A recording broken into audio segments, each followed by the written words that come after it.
तमाम और लोग भी यहाँ पर अभी आए हुए हैं। यूकेडी सत्ता में आए ना आए, लेकिन जो यहाँ के मूल मुद्दे हैं उनको लेकर हमेशा सड़कों पर दिखाई देती है। जुयाल जी हमारे साथ है, यूकेडी के नेता। जुयाल जी, आज अंकिता से लेकर और जो भू कानून की लड़ाई लड़ रहे हैं और तमाम जहां भी हैं, यूकेडी हमेशा नजर आई जाती है। क्या कुछ लग रहा है? अभी श्रीनगर में मैं देख रहा हूं कि बाहर के लोग मुझे ज्यादा नजर आ रहे हैं, लेकिन श्रीनगर के जो खुद के लोग हैं वो यहाँ पर नहीं आए। देखिए, आजकल जो है लोग कहीं न कहीं से निजी स्वार्थों से जुड़ गए। दुर्भाग्य है कि मूल निवास जिसको लेकर के हमारे एक पहचान थी, जिसको लेकर हमने राज्य की लड़ाई लड़ी, और राज्य की अवधारणा में दो मुद्दे जो आज 23 साल बाद जो जागरूक, वो राज्य की अवधारणा में मूल बिंदु थे मूल निवास और भू कानून। और उसी के लेकर हमने क्या हिमाचल को अपना आदर्श माना था कि हम हिमाचल की तर्ज पे राज्य बनाएंगे। राज्य बनने के बाद जब 1994 में एक चरम आंदोलन हुआ था, तो उस टाइम लगा था लोगों को कि हमारा राज्य बन के रहेगा। तो उस समय यही नहीं, उत्तराखंड के बाहर के रहने वाले लोगों ने, तमाम लोगों ने अपने प्रधान से अपने मूल निवास बना के रख लिए थे, और ये विश्वास था कि जिस दिन भी राज्य बनेगा हमारे बच्चों को नौकरी मिलेगी। लेकिन जैसे राज्य बना, भारतीय जनता पार्टी और कांग्रेस ने साजिश करके सबसे पहले हमारा हुआ हथियार मूल निवास, उसको स्थायी निवास बदल। बिल्कुल सही बात कही है। और जो स्टार्टिंग में बात कही थी, लोग निजी स्वार्थों से ज्यादा जुड़ गए। भट्ट जी भी हमारे साथ में। भट्ट जी, यूकेडी कहीं ना कहीं नजर आ ही जाती है जो यहाँ के मूल मुद्दे हैं, लेकिन जैसे भाई साहब ने बात करी निहाल की, जो यहाँ पर है वो बाहर के लोग हैं, लेकिन यहाँ के जो श्रीनगर के खुद को लोग हैं वो यहाँ पर मौजूद नहीं है इस समय। और यहाँ पर देखा गया है कि श्रीनगर एक गढ़ रहा है पहाड़ का। देखिए, ये पूरा जनमानस उत्तराखंड के नौनिहाल बच्चों के भविष्य को सुरक्षित करने के लिए सख्त भू कानून और मूल निवास की बात कर रहा है। और दुर्भाग्य की बात है, लोकसभा चुनाव के नजदीक आते ही लोग पार्टियों में बट गए, इसलिए यहाँ पर वो जनसंख्या, वो भीड़ नहीं दिख रही है। जबकि अंकिता हत्याकांड में जब अंकिता को का दाह का जो है संस्कार हो रहा था, उस समय में पूरा श्रीनगर उन्मादित हो रखा था और कह रहा था कि हम उत्तराखंड की बिटिया को न्याय दिलाएंगे। आज उसकी माँ यहाँ धरना दे रही है और लोग नदारत हैं। इससे पता चलता है कि हम मानसिक गुलाम हो चुके हैं राष्ट्रीय पार्टियों का, जिसके कारण उत्तराखंड की जनता ये तय नहीं कर पा रही है कि हम अपने बच्चों का भविष्य बचाएं कि इन राष्ट्रीय पार्टियों के बेईमानों को सत्ता में बैठाएं। ये उसी का परिणाम है कि एक तरफ पूरा राज्य आंदोलन में कूदा हुआ है और राजघरानों के बेटे उछल कूद करके पार्टियां बदल रहे हैं। मैं बात मनीष खंडूड़ी की कर रहा हूं। वो श्रीनगर को शर्मसार करते हुए कल एक बयान देते हैं कि भारतीय जनता पार्टी अच्छी पार्टी है। अगर अच्छी है तो अपने पिता से कहे कि पेंशन छोड़ दे। भारतीय जनता पार्टी पेंशन खत्म कर रही है, नौकरियां खत्म कर रही है, अग्निवीर की समर्थक है। अगर भारतीय जनता पार्टी की इन नीतियों से अगर आप खुश हैं तो आपके पिता को पेंशन छोड़ देनी चाहिए। अगर पिता पेंशन ले रहा है तो ये भारतीय जनता पार्टी का दोहरा चरित्र है और खंडूड़ी परिवारवाद के कारण अपने बच्चों को यहाँ से सांसद बनाने का प्रयास कर रहे हैं। ऐसा नहीं होगा।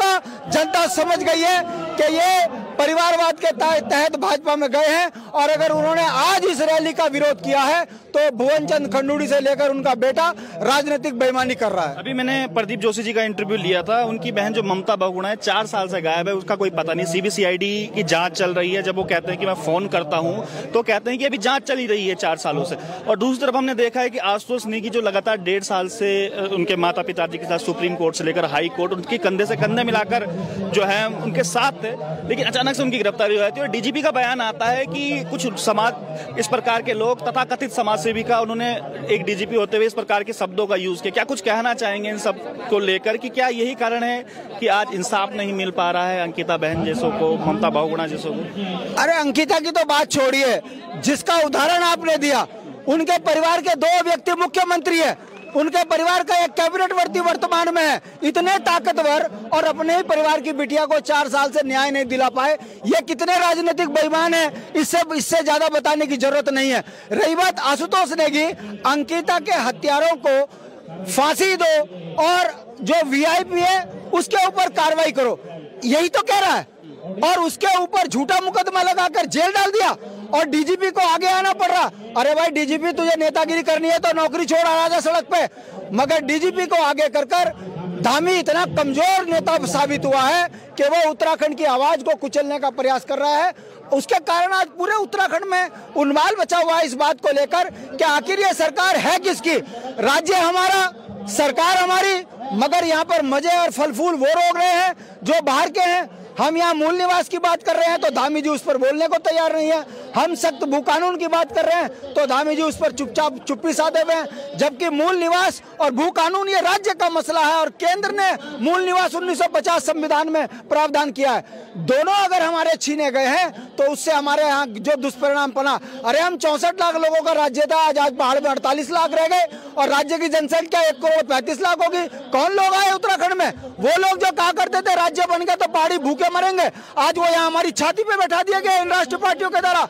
अगर हमने राष्ट्र के नाम पर दोनों राष्ट्रीय पार्टियों को सत्ता दी है तो इसका ये हमारी कमजोरी ना समझा जाए।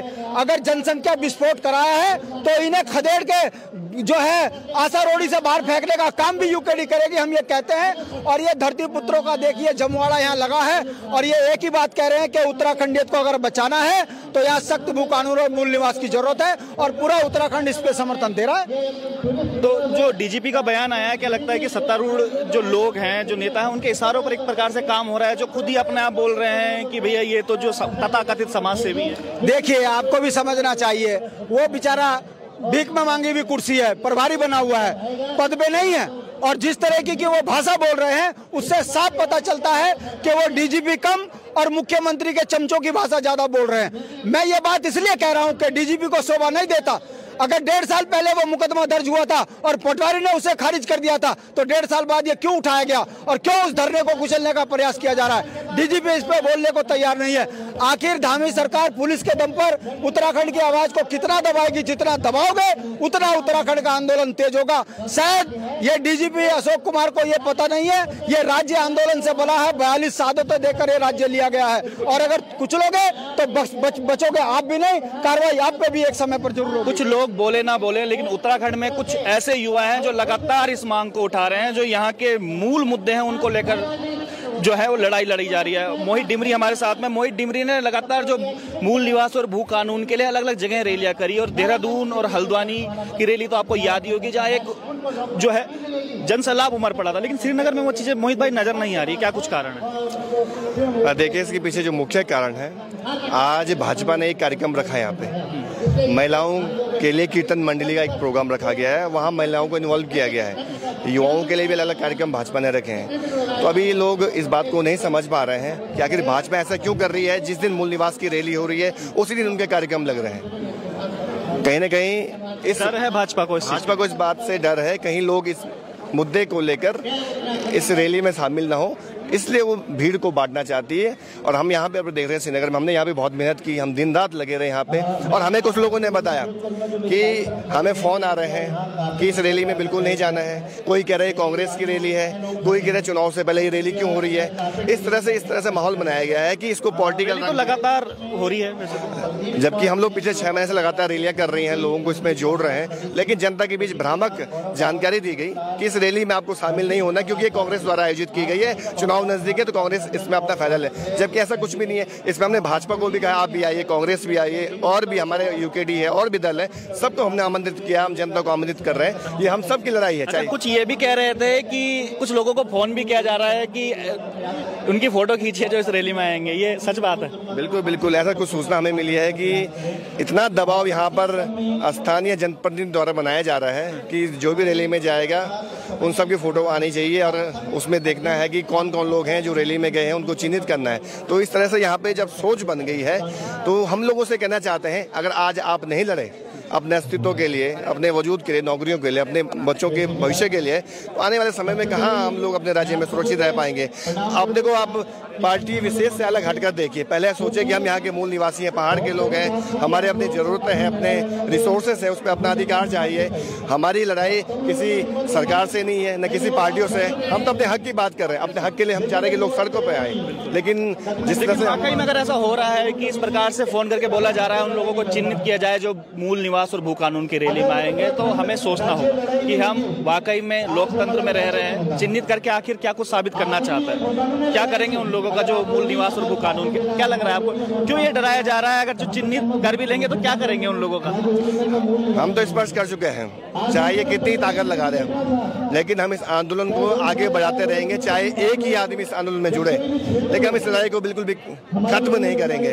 हम तब तक लड़ते रहेंगे जब तक हमारे अंदर अपनी सांसें चल रही हैं, हम सब ने तय किया है। लेकिन हमें इतने निराश हम लोग बिल्कुल नहीं है। आज हम देख रहे हैं, इसके बावजूद भी सैकड़ों की संख्या में लोग यहाँ पे आ रहे हैं। अभी भी कई लोग जुटना शुरू हो रहे हैं। लेकिन जिस तरह से मैसेज दिया जा रहा है पब्लिक के बीच में कि रैली में नहीं जाना है, वहाँ जाएंगे तो ये पार्टी विशेष का कार्यक्रम है, तो ये सब भ्रामक जानकारी नहीं देनी चाहिए थी। इससे एक गलत संदेश जनता में जा रहा है। हम ये कहना चाहते हैं कि मूल निवास न होने से कितना नुकसान हो रहा है, चाहे वो भाजपा के कार्यकर्ताओं के बच्चे हों, चाहे भाजपा के खुद के कार्यकर्ता हों, चाहे कांग्रेस के भी हों, चाहे अन्य आम जनता हो, सबका नुकसान हो रहा है। चुनाव आ रहे हैं मोहित भाई, यूकेडी भी चुनाव लड़ेगी इस बार, हमारे मोहित भाई भी दिखेंगे हमें चुनाव लड़ते हुए। देखिए, चुनाव को लेकर हमने पहले स्पष्ट किया है, क्योंकि हम लोग मूल निवास भू कानून समन्वय संघर्ष समिति को चला रहे हैं, तो हमने स्पष्ट किया हम चुनाव नहीं लड़ेंगे, न हम चुनाव लड़वाएंगे।